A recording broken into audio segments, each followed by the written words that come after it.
أعوذ بالله من الشيطان الرجيم. بسم الله الرحمن الرحيم.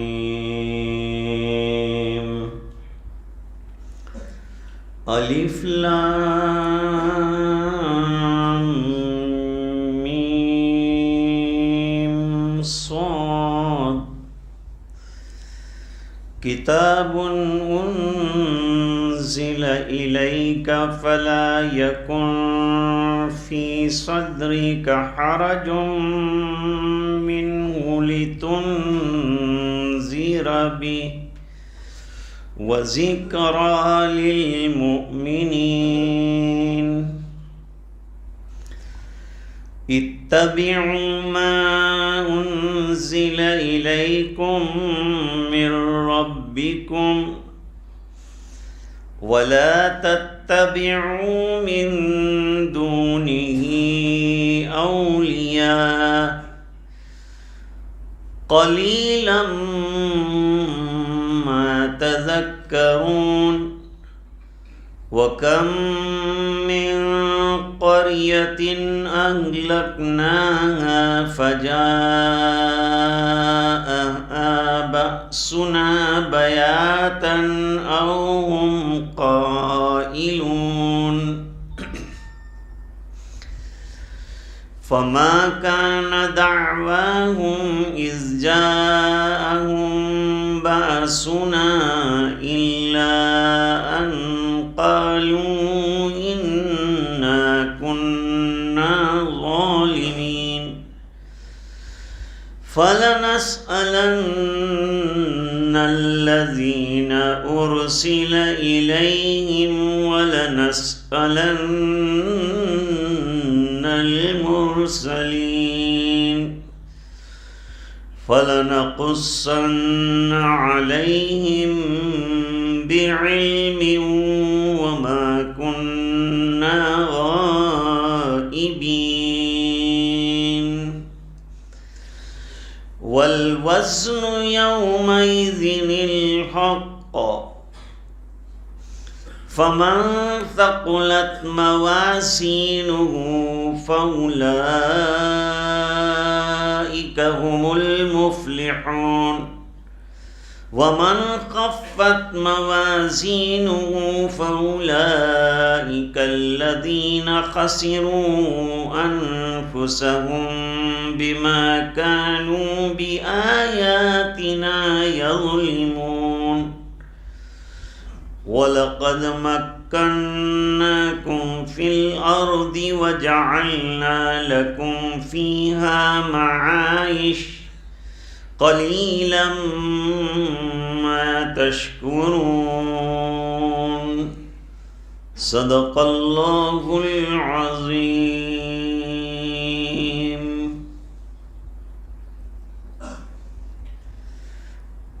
نئی سورت شروع ہو گئی.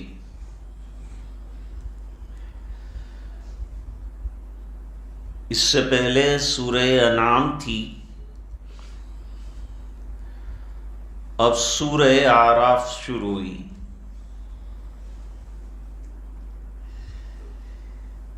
اس کے مضامین سے پتہ چلتا ہے کہ یہ سورت مکی ہے.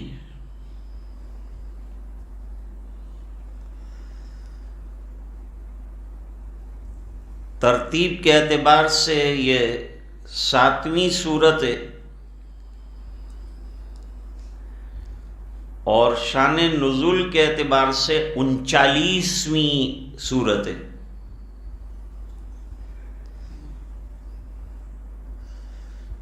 چوبیس رکوع ہیں، 206 آیات ہیں.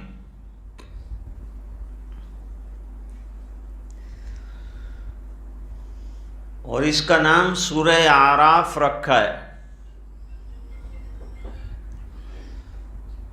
اسماء سور اکثر توقیفی ہیں، من جانب اللہ طے ہو کر آئے ہیں نام.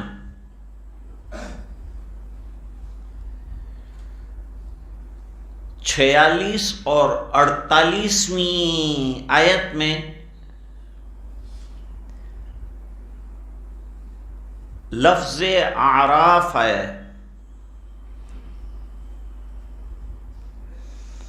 اعراف یہ جمع ہے عرف کی، اور عرف بلسان عرب اونچی جگہ کو کہتے ہیں.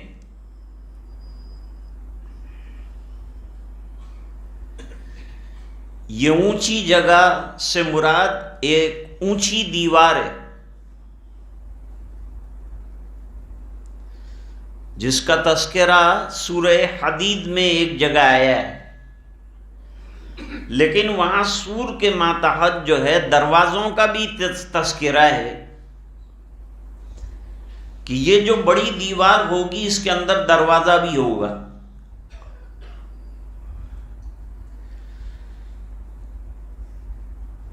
اس اونچی جگہ میں کچھ لوگ رہیں گے. علماء کی رائے یہ ہے کہ جن کے اعمال صالحہ و طالحہ یکساں رہے ہیں وہ رہیں گے، اور اخیر میں اللہ تعالیٰ ان کے لیے جنت کا فیصلہ فرمائیں گے. اس سے زیادہ اعراف کی تفصیل ہم کو معلوم نہیں ہے.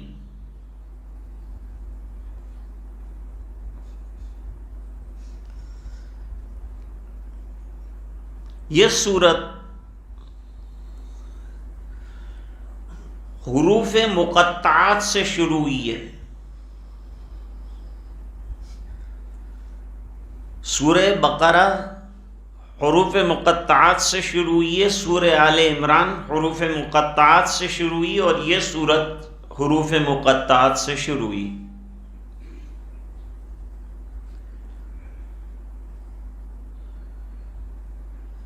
اس کے پڑھنے کا انداز چونکہ مختلف ہے، جیسے الف لام میم ملتا ہے تو علم پڑھا جاتا ہے، لیکن حروف مقطعات جہاں ہوں گے وہاں ہر ایک کو الگ حرف کو کاٹ کر پڑھا جائے گا. الف لام میم، جیسے یہاں الف لام میم صاد.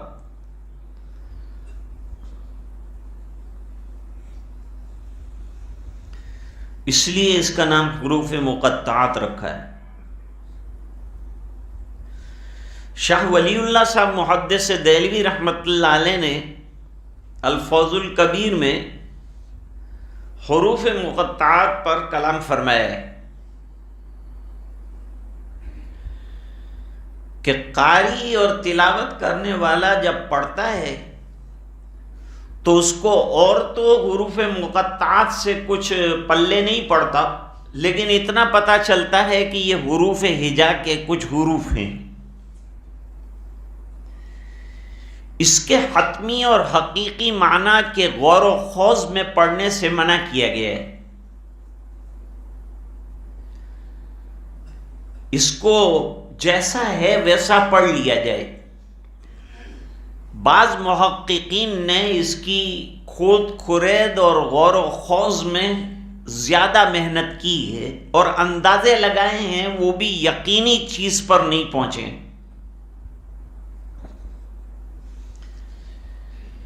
ایک عجیب بات یہ ہے کہ حروف ہجا الف سے لے کر یا تک 29 حروف ہوتے ہیں.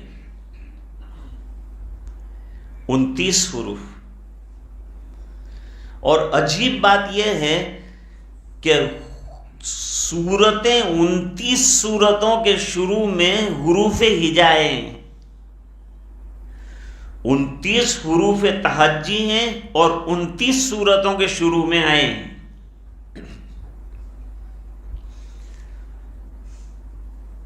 مسند الہند شاہ صاحب فرماتے ہیں کہ اس سے یہ باور کرایا جا رہا ہے کہ پورا قرآن کریم حروف ہجا سے بنا ہے، تیار ہوا ہے. الفاظ کی تختی جو آتی ہے وہ تمام حروف ہجا سے تیار ہوتی ہے، لیکن اس کے ایک معنی ہوتے ہیں.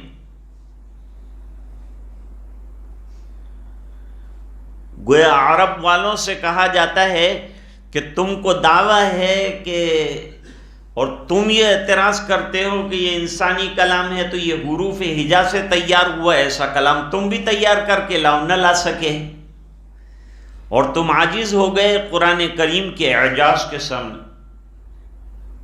اعجازی کلام ہے قرآن کریم، معجزانہ کلام ہے، اور حضور پاک صلی اللہ علیہ وسلم کا علمی معجزہ ہے۔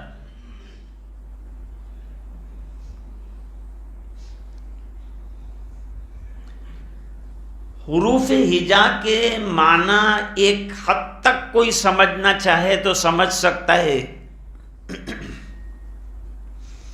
لیکن یقینی اور حتمی معنی جو ہے وہ معلوم نہیں۔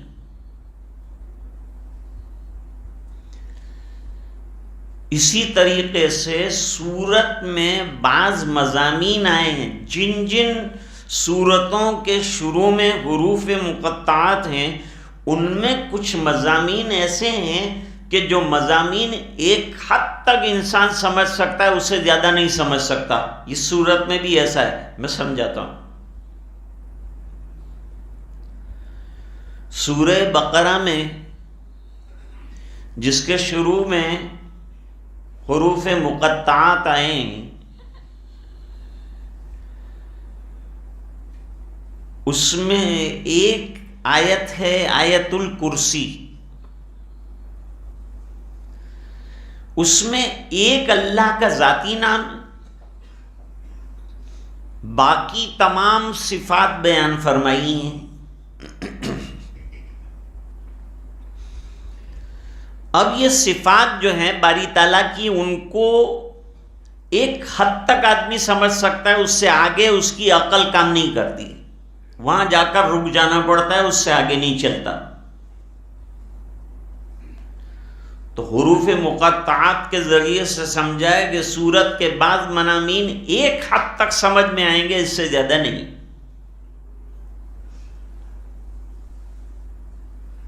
تو سورہ آل عمران میں حضرت عیسیٰ علیہ السلام کے بغیر پدر کے پیدا کیے جانے کا تذکرہ ہے۔ اب اللہ نے کس طرح پیدا کیا بغیر باپ کے؟ یہ ایک حد تک ہم کو جتنا سمجھ میں آئے کہ بس یوں پیدا کیا، پھونک ماری گئی اور ہم میں جو ہے بوجھ محسوس ہوا، اور اس کے بعد حضرت عیسیٰ علیہ السلام پیدا ہوئے۔ اس سے زیادہ ہم کچھ سمجھ نہیں سکتے ہیں، اس کو بس اس حد تک سمجھ سکتے ہیں۔ تو حروف مقطعات میں اشارہ کیا کہ سورت کے بعض مضامین ایسے ہیں جو ایک حد تک سمجھے جا سکتے ہیں، اس سے زیادہ نہیں۔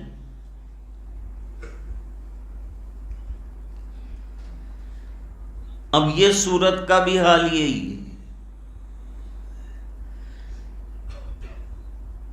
اس میں تخلیق آدم کا تذکرہ ہے، ابھی آئے گا تفصیل سے۔ تخلیق آدم، اللہ تعالیٰ نے حضرت آدم علیہ السلام کو پیدا کرنے کے لیے پورے عالم سے مٹی جمع کی، مٹھیاں بھری۔ کس طرح سے مٹھی بھری ہوگی؟ سب رنگ کی جو ہے مٹی جمع کی، پھر اللہ تعالیٰ نے ایک پتلا خاکی بنایا اور اس کو کھنکھناتی ہوئی مٹی دھوپ دے کر، تو دھوپ کہاں سے آئی؟ یہ سب چیزیں سمجھ سے باہر کی ہیں۔ بس ہم کو مان لینا ہے کہ حضرت آدم علیہ السلام کی تخلیق اللہ تعالیٰ نے فرمائی۔ رحم مادر میں اللہ تعالیٰ بچہ یا بچی پیدا فرماتے، تخلیق وہاں ہوتی۔ اب یہ لڑکا ہوتا ہے، کبھی لڑکی ہوتی ہے، ان کے اجسام، ان کی صورتیں سب کی الگ الگ ہوتی ہیں۔ میں آپ سے کہوں کہ پانی کے قطرے میں تصویر بنائیے تو آپ بنا سکتے ہیں؟ اور منی کا جو قطرہ ہے اس کا لاکھواں حصہ اور جرثومہ اس سے اللہ تعالیٰ جو ہے وہ بچے کی تخلیق فرماتے ہیں۔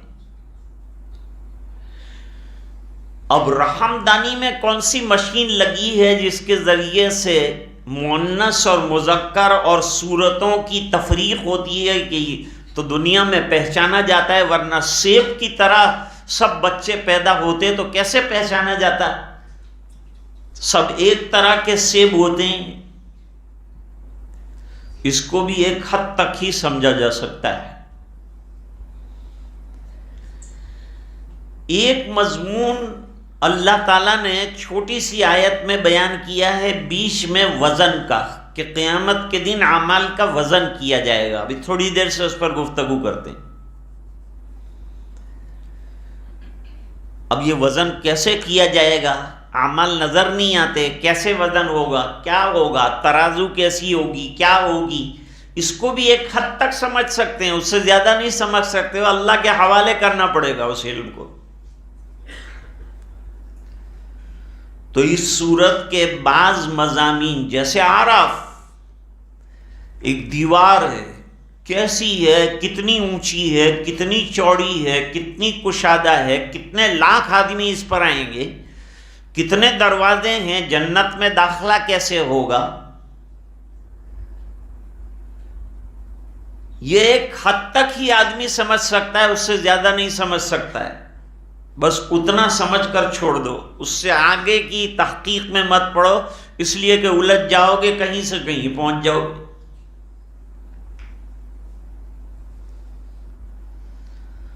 اب یہاں سے مضمون شروع کرتے ہیں۔ یہ تو میں نے ابتدائی خاکہ آپ کے سامنے رکھا، گزشتہ سورت سے اس سورت کا ربط کیا؟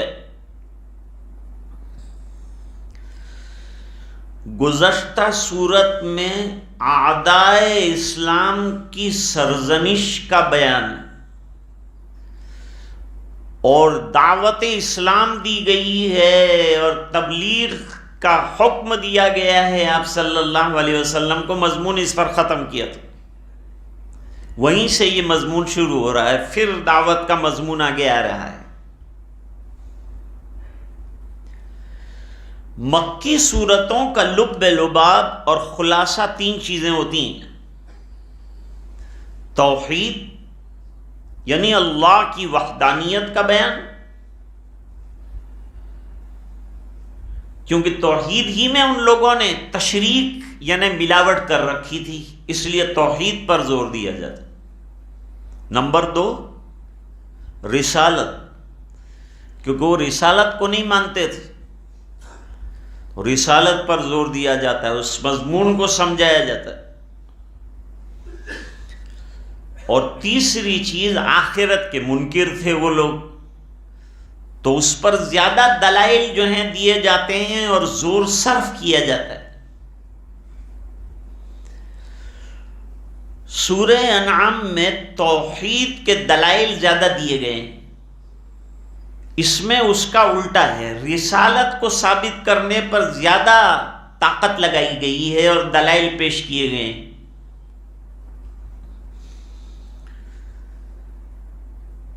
تو اب یہاں سے جو ہے سورت کو شروع کر رہے ہیں۔ حروف مقطعات کے بارے میں کیا کہیں گے؟ جب ترجمہ کریں گے تو کیا کہیں گے؟ جلال الدین سیوطی رحمۃ اللہ علیہ فرماتے ہیں، جلال الدین محلی رحمۃ اللہ علیہ فرماتے ہیں، یہ دونوں مفسرین ہیں، دونوں کے درمیان زمانے کا فرق رہا ہے، ایک استاد ایک شاگرد۔ اللہ عالم بمرادہ بذالک، یہ حروف مقطعات کی مراد کیا ہے، کیا مقصد ہے، اس کو اللہ زیادہ جانتے ہیں۔ بس اتنا کہہ کے آگے بڑھ جاؤ، تحقیق میں مت پڑو، تحقیق کر ہی نہیں پاؤ گے۔ اللہ فرماتے ہیں ہم نے یہ قرآن کریم نازل کیا ہے اے نبی صلی اللہ علیہ وسلم، آپ پر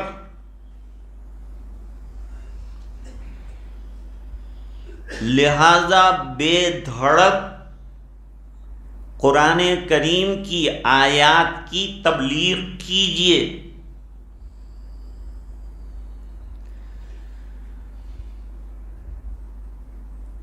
اور کبیدہ خاطر نہ ہوئیے، بلکہ دل کھول کر بے دریغ قرآن کریم لوگوں کو سنائیے۔ یہ دل میں بات مت لائیے کہ جب یہ لوگ مانتے نہیں ہیں، اعتراضات کرتے ہیں، قرآن کریم پر شکوک کا اظہار کرتے ہیں، قرآن کی بات کو مانتے نہیں، تو ان کو کیا سنایا جائے؟ فرماتے ہیں نہیں، اس کو مت سوچو، سناتے چلے جاؤ، تبلیغ کرتے چلے جاؤ، قرآن کریم کی دعوت دیتے چلے جاؤ۔ دل تنگ نہ ہوا، فلا یکن فی صدرک حرج۔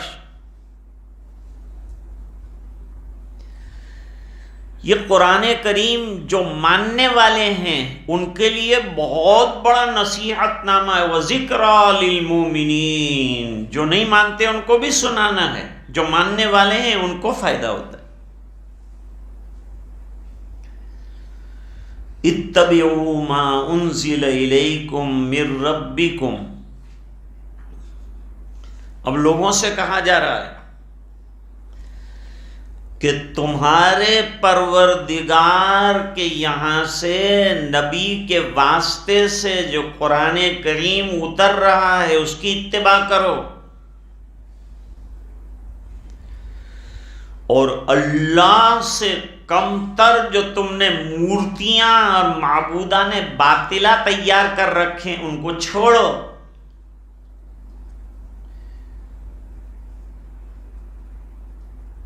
ان کو اپنا بڑا مت بناؤ، اللہ سب سے بڑے ہیں، ان کی عبادت میں لگو، یہ مورتیوں کو چھوڑو۔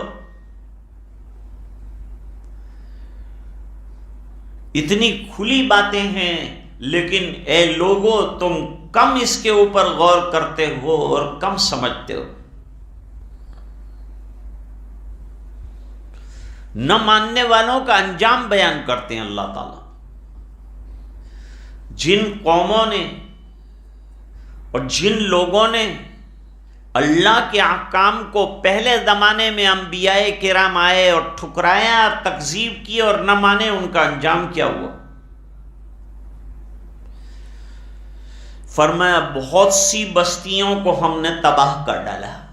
ایک حد تک ان کو سمجھایا، ایک زمانے تک سمجھایا، ضد سے ہٹے نہیں اور باطل سے حق پر نہیں آئے، نتیجتاً ان کی ہلاکت طے ہو گئی۔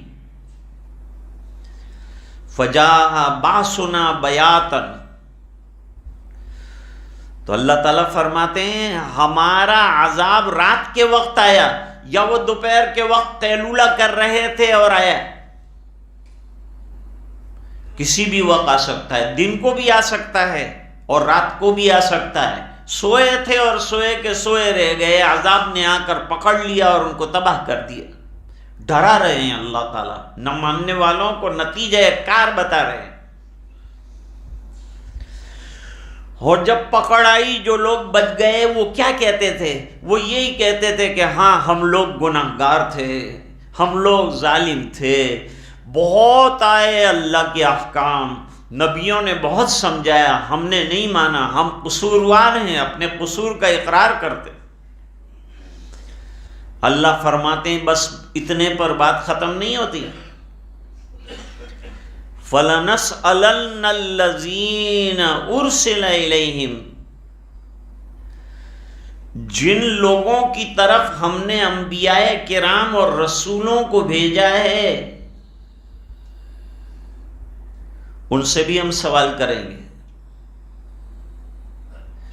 وَلَنَسْأَلَنَّ الْمُرْسَلِينَ، اور جو مرسلین بھیجے گئے ان سے بھی سوال کریں گے۔ دونوں کے سوال مختلف۔ قوموں سے پوچھا جائے گا وہاں آخرت میں عذاب دینے سے پہلے کہ تمہارے پاس ہمارا پیامبر آیا کہ نہیں؟ وہ کہیں گے ہمارے پاس تو کوئی نہیں آیا۔ دیکھیں گے عذاب کی بھیانکتا کو تو انکار کر دیں گے کہ ہمارے پاس تو کوئی ڈرانے والا اور کوئی تبلیغ کرنے والا اور کوئی رسول نہیں آیا۔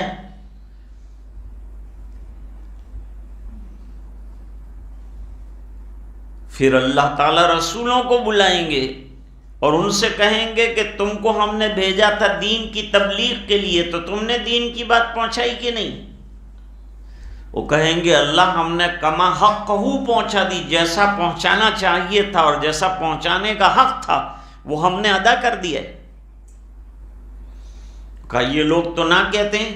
فرمایا کہ امتوں میں سے کچھ امتوں کو بلاؤ، تو امت محمد صلی اللہ علیہ وسلم کو بلایا جائے گا، وہ آ کر جو ہے اس بات کا اعلان کریں گے کہ ہمارے قرآن کریم میں ان کی حقیقت کو بیان کیا ہے کہ فلان رسول فلان قوم کی طرف بھیجا گیا تھا اور انہوں نے دین کا دعوت دی تھی لیکن انہوں نے قبول نہیں کیا، قوم والوں نے انکار کیا۔ نوح علیہ السلام نے 950 سال دعوت دی، انہوں نے اتنے سال دعوت دی، انہوں نے اتنے سال دعوت دی، تم کو کیسے معلوم؟ پوچھا جائے گا۔ تو کہا ہم کو ہمارے رسول صلی اللہ علیہ وسلم نے بذریعہ قرآن کریم بتایا۔ قرآن کریم آخری کتاب ہے اور سب کتابوں کا نچوڑ اور خلاصہ ہے، اس کے اندر بیان کیا تھا جس کے ذریعے سے ہم کو پتہ چلا تھا۔ اللہ تعالیٰ فرماتے ہیں ہم غیر حاضر نہیں ہیں، ہر چیز نوٹ ہو رہی ہے، ہر چیز سے باخبر ہیں، کون سی قوم نے کیا نافرمانی کی ہے، اس کے مطابق اس کی سزا جو ہے مرتب کی گئی ہے، طے کی گئی۔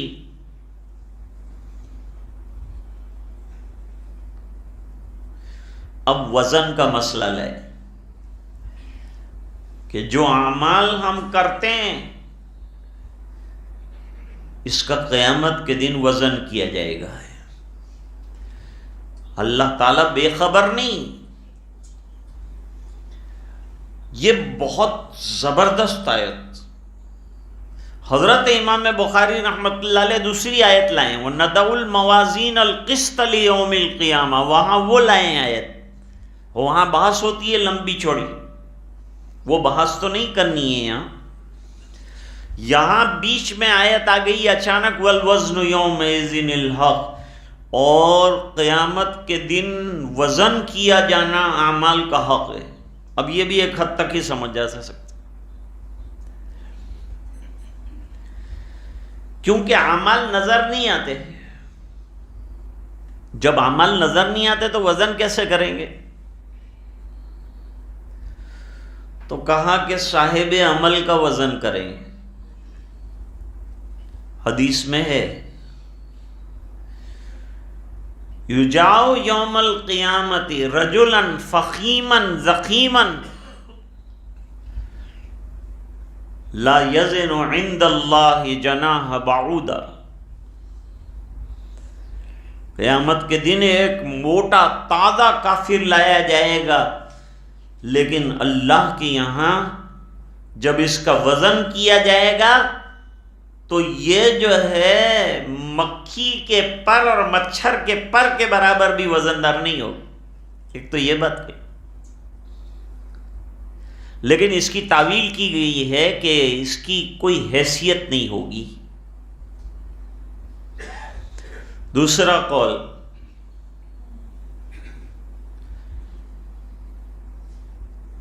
جو صحف اعمال ہیں ان کا وزن کیا جائے گا، صحیفہ اعمال، جتنے لوگوں کے اعمال نامے ہیں ان کا وزن کیا جائے گا۔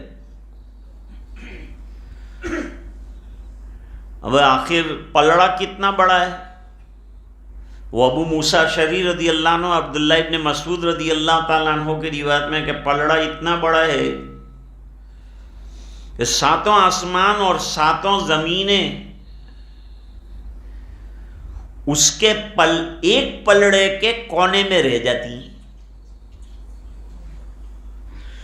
اور ایک پلڑا اتنا وزنی ہے کہ جیسے بڑے میدان کے اندر کسی کی انگوٹھی گم ہو جائے تو ملنا مشکل ہے، اس طرح 7 آسمان اور زمین کی حیثیت وہ پلڑے کے اندر ہو، اتنا بڑا پلڑا ہے، اس کے اندر اعمال ناموں کو تولا جائے گا۔ صحف اعمال کے تولے جانے کے لیے جو ہے وہ ایک حدیث شریف ہے کہ ایک پرزے کے اوپر لا الہ الا اللہ لکھا ہوا ہوگا، جو کسی کا عمل ہوگا اس کو ترازو کے پلڑے کے اندر رکھا جائے گا اور وہ تمام اعمال پر بھاری نکلے گا، جو برائیاں ہیں اس پر ایک کلمہ طیبہ بھاری نکلے گا۔ علماء نے لکھا اور روایات میں ہے کہ اعمال میں کلمے کا وزن سب سے زیادہ ہے، دوسرا اخلاق حسنہ کا وزن بہت زیادہ ہے اللہ کے یہاں۔ اپنے اندر اچھے اخلاق اور اچھے اوصاف پیدا کیجئے، سلوک کا اور احسان کا خلاصہ یہ ہے۔ کل ہم لوگ گئے تھے، صادق بھیا صاحب بھی تھے وہاں، ایک جلسہ تھا، اس میں میں نے ایک بزرگ کا قول نقل کرنا تھا کہ احسان اور سلوک کسے کہتے ہیں۔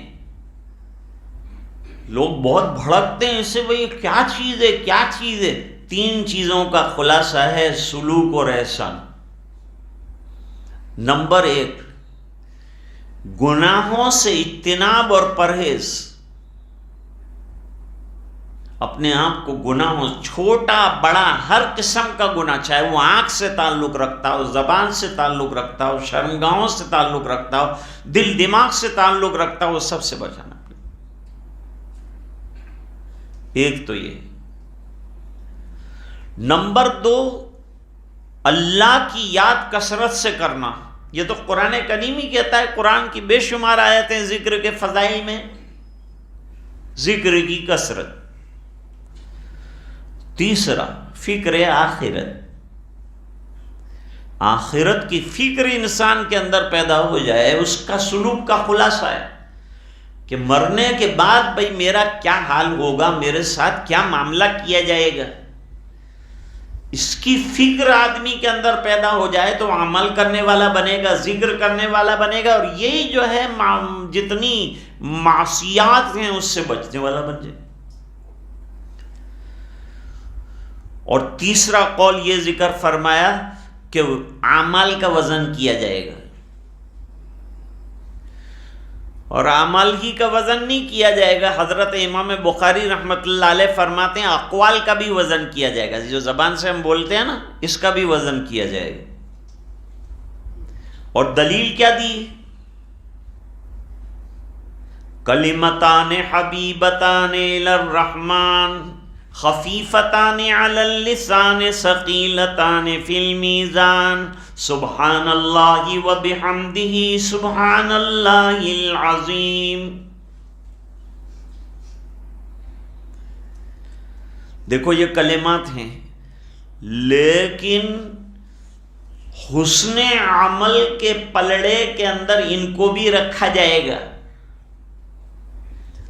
کیسے رکھا جائے گا؟ ابن عباس رضی اللہ تعالیٰ عنہما کی رائے ہے کہ اعمال کو اجساد دیے جائیں گے، جسد دیا جائے گا، جسم دیا جائے گا، متجسد کیا جائے گا۔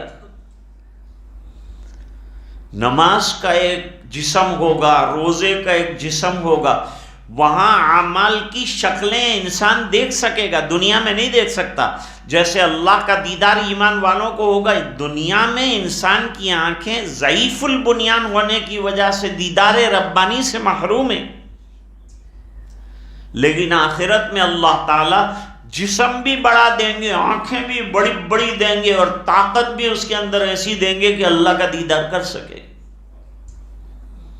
دیدار سے مشرف ہو سکے گا، اور یہ سب سے بڑی نعمت ہوگی اللہ کی۔ تو والوزن یومئذ الحق، قیامت کے دن وزن کا کیا جانا یہ حق ہے۔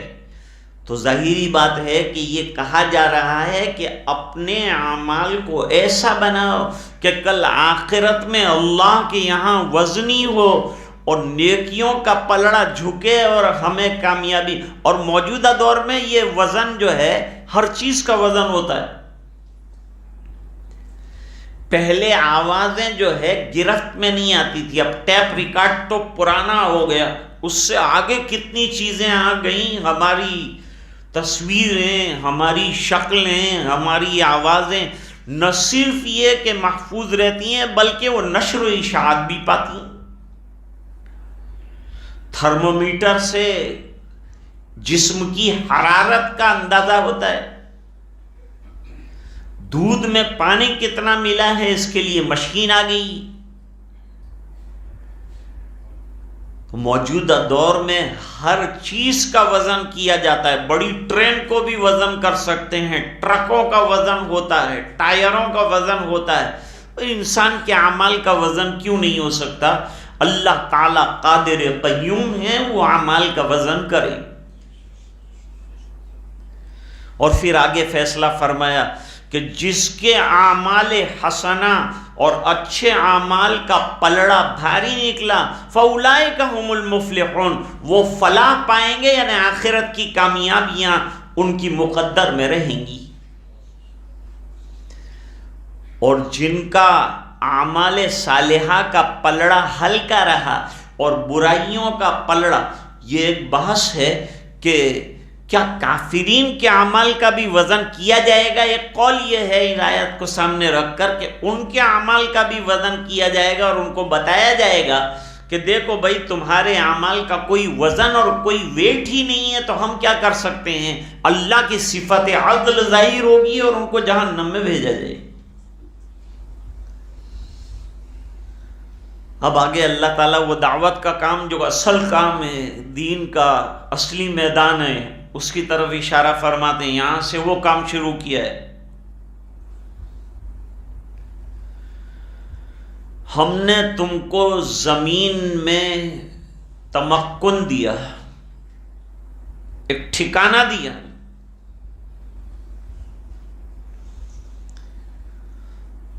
وَجَعَلْنَا لَكُمْ فِيهَا مَعَائِشَ، اور تمہارے لیے سامان زندگی پیدا کی تاکہ تم اللہ کا شکر بجا لاؤ. اب شاکرین میں سے بننا ہے تمہیں، ذاکرین میں سے بننا ہے تمہیں، تو تمہیں اللہ کی نعمتوں کا استحضار کرنا پڑے گا کہ کتنی نعمتیں اللہ تعالیٰ نے مجھے عطا فرمائی، کتنا دیا ہے اللہ تعالیٰ نے، کتنا نوازا ہے اللہ نے.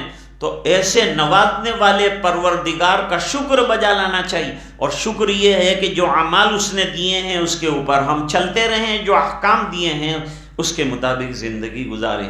وآخر دعوانا الحمدللہ.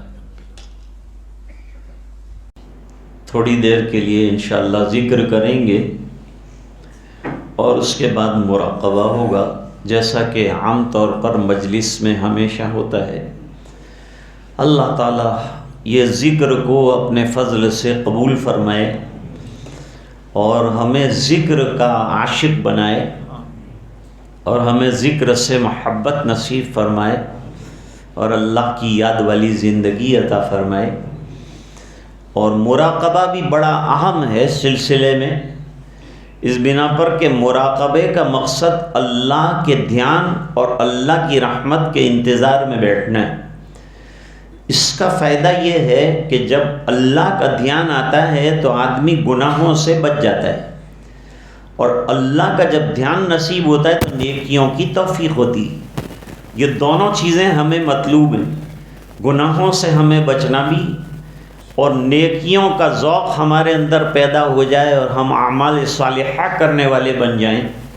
بہت ہیں اعمال صالحہ سنتوں کے محور میں، اگر دیکھا جائے کھانے میں، سونے میں، بیٹھنے میں، اٹھنے میں، ہر موڑ پر ہمیں طریقے بتائے گئے ہیں. اس طریقے کی زندگی جسے اسلامی زندگی کہتے ہیں وہ اللہ تعالی ہمیں نصیب فرمائے. تیرے سوا معبود حقیقی کوئی نہیں ہے، کوئی نہیں. تیرے سوا موجود حقیقی کوئی نہیں ہے، کوئی نہیں.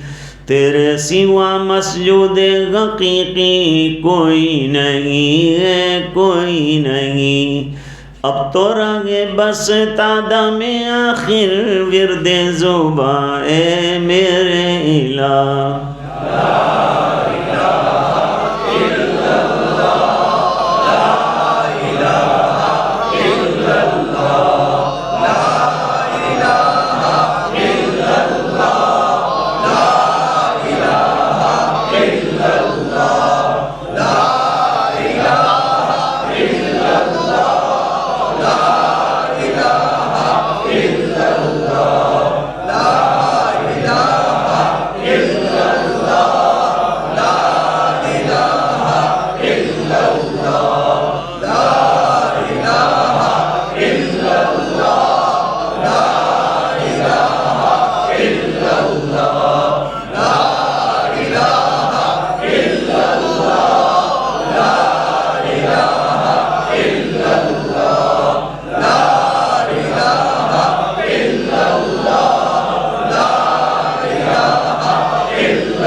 رسول اللہ صلی اللہ تعالی علیہ وعلا آلہ واصحابہ وازواجہ واتباعہ واہل طاعتہ وعلماء امتہ اجمعین الا اللہ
اللہ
اب تھوڑی دیر کے لیے مراقبہ کریں گے، آنکھیں بند ہو، جسم میں نقل و حرکت نہ ہو، سر کو دل کی طرف جھکانا ہے اور ایک ہی تصور لگاتار کرنا ہے۔ اللہ کی رحمت برس رہی ہے، دل میں سما رہی ہے، دل اللہ اللہ اللہ کر رہا ہے۔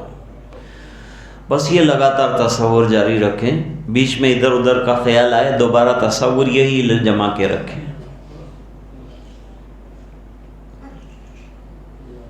پابندی سے یہ مراقبہ کرنا ہے، جو کسی شیخ سے بیعت ہو نہ ہو، مراقبے ثابت ہیں۔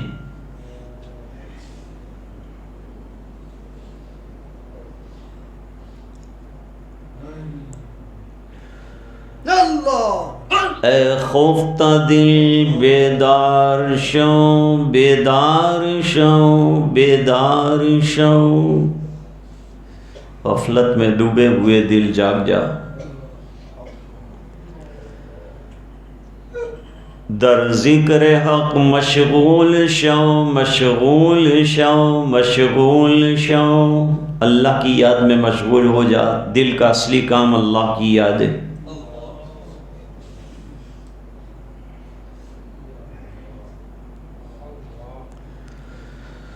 عزیزو دوستو یارو یہ دنیا دار فانی ہے،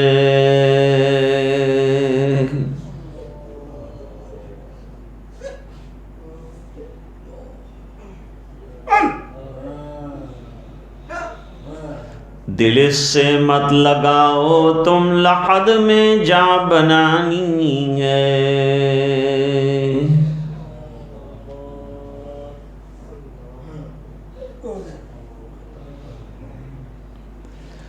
تو آیا بغیر طاعت پھنسا لذات دنیا میں، عقل کھوئی گئی تیری یہ کیسی نادانی ہے۔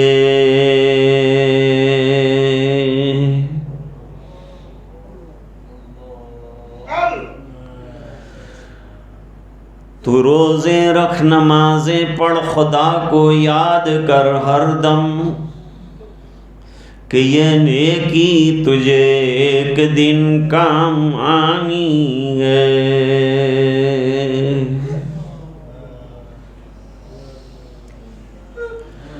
نہ دنیا نہ دولت نہ دھن جائے گا، فقط ساتھ تیرے کفن جائے گا۔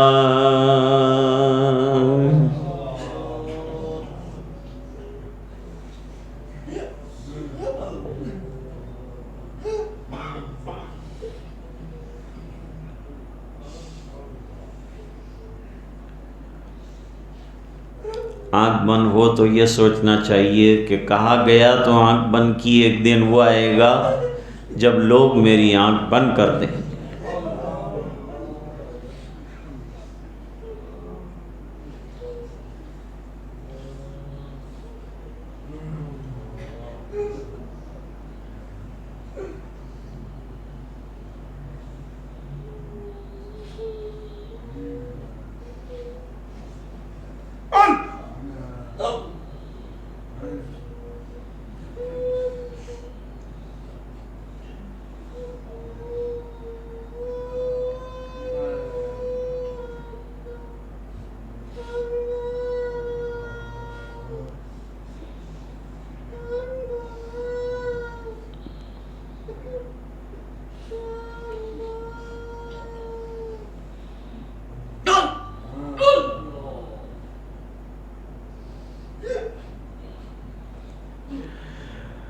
لا الہ الا اللہ محمد الرسول اللہ، مراقبہ ختم ہوتا ہے، دعا کریں۔ اللہم لا احصی ثناء علیک انت کما اثنیت علی نفسک، اللہم صل علی سیدنا محمد کلما ذکرہ الذاکرون وکلما غفل عن ذکرہ الغافلون، رب اغفر وارحم وانت خیر الراحمین، آتنا فی الدنیا حسنہ وفی الآخرۃ حسنۃ وقنا عذاب النار، وقنا عذاب القبر، وقنا عذاب الحشر، وقنا عذاب الفقر، وقنا عذاب الدین، واحشرنا یوم القیامۃ مع الابرار۔ ربنا لا تزغ قلوبنا بعد إذ هديتنا وهب لنا من لدنك رحمة إنك أنت الوهاب، ربنا اغفر لنا ذنوبنا وإسرافنا في أمرنا وثبت أقدامنا وانصرنا على القوم الكافرين، اللهم أعنا على تلاوة القرآن وذكرك وشكرك وحسن عبادتك، اللهم إن قلوبنا ونواصينا وجوارحنا بيدك لم تملكنا منها شيئا، فإذا فعلت ذلك بنا فكن أنت ولينا واهدنا إلى سواء السبيل، اللهم آت نفوسنا تقواها وزکها انت خیر من زکاها انت ولیها و مولاها۔ اے اللہ ہمارے گناہوں کو معاف فرما، اے اللہ ہماری کوتاہیوں سے درگزر فرما، اے اللہ ہم بہت بڑے مجرم ہیں، اللہ خطا کار ہیں، اللہ سیاہ کار ہیں، اللہ ریاکار ہیں، اللہ ضیاءکار ہیں، اے اللہ گناہ گار ہیں، اے اللہ پھر بھی تیری رحمتوں کے خواستگار ہیں، اے اللہ تیری مغفرت کے خواستگار ہیں، طلبگار ہیں، کرم کا فیصلہ فرما دے، اللہ معافی کا فیصلہ فرما دے، اللہ امت کے ہر فرد کو اللہ معاف فرما دے، اللہ سچی توبہ تیرے دربار میں کرنے کی توفیق عطا فرما دے، اے اللہ تیری یادوں بھری زندگی عطا فرما، اے اللہ ذاکرانہ اور شاکرانہ زندگی عطا فرما، اے اللہ غفلت والی زندگی سے ہماری حفاظت فرما، اے اللہ معصیات اور گناہ والی زندگی سے ہماری حفاظت فرما، اے اللہ تو ہم سے راضی اور خوش ہو جا، ہمیں اپنا بندہ بنا دے، اے اللہ در در کی ٹھوکریں کھا کر تیرے در پر آئے اور اے اللہ تیرے دروازے سے بھی نکال دیے گئے تو کہاں جائیں گے، اے اللہ اپنے دروازے سے ہمیں محروم نہ فرما، کرم کی بھیک دے دے، اے اللہ اگر تو نے عطا فرما دیا تو تیری شان میں کوئی کمی نہیں آئے گی، لیکن ہم جیسوں کی بگڑی بن جائے گی، اللہ ہماری بگڑی بنا دے، اے اللہ پوری امت کی بگڑی بنا دے، اے اللہ ہمارا سفینہ بھور میں ہے، اللہ اس کو کشتی کو پار لگا دے، رحم کے فیصلے فرما دے، اللہ سچی توبہ کرنے والا بنا دے، تیرے دربار میں رونے والا بنا دے، تجھے یاد کرنے والا بنا دے، تیرے نام سے محبت دے دے، عشق عطا فرما دے، تیرا ذوق شوق عطا فرما دے، اے الہ العالمین نبی کریم صلی اللہ علیہ وسلم کی سنتوں پر عمل کرنے والا بنا دے، اللہ نبی کریم صلی اللہ علیہ وسلم کی محبت اور عظمت اور اطاعت نصیب فرما دے، اے الہ العالمین بیماروں کو شفا عطا فرما، پریشانوں کی پریشانیاں دور فرما، جو الجھنوں میں گرفتار ہیں ان کی الجھنیں دور فرما، ایمان پر دنیا سے جانے والوں کی مغفرت فرما، جب تک زندہ رکھے ایمان پر زندہ رکھ، جب دنیا سے جانے کا وقت ہو اللہ اپنے فضل سے ایمان نصیب فرمائی، اے اللہ ہمارے ایمان کی، جان مال کی، عزت آبرو کی حفاظت فرما، ماؤں بہنوں کی، بیٹیوں کی اللہ ایمان کی، جان مال، ان کے حیا کی، عزت آبرو کی حفاظت فرما۔ اے اللہ ایمان کی حفاظت فرما۔ اے اللہ چاروں طرف ایمان کے ڈاکو بیٹھے ہوئے ہیں اور ایمان لوٹنا چاہتے ہیں، اللہ گھر سے باہر نکلنا خطرے سے خالی نہیں رہ گیا۔ اے الہ العالمین ایسے حالت میں ایمان گھر میں بھی عطا فرما، باہر بھی عطا فرما، اس کی حفاظت کے فیصلے فرما۔ اے الہ العالمین پورے مجمع کی مغفرت فرما اور امت کے ایک ایک فرد کی مغفرت فرما، اور یہ دعائیں اپنے فضل و کرم سے قبول فرما برحمتک یا ارحم الراحمین۔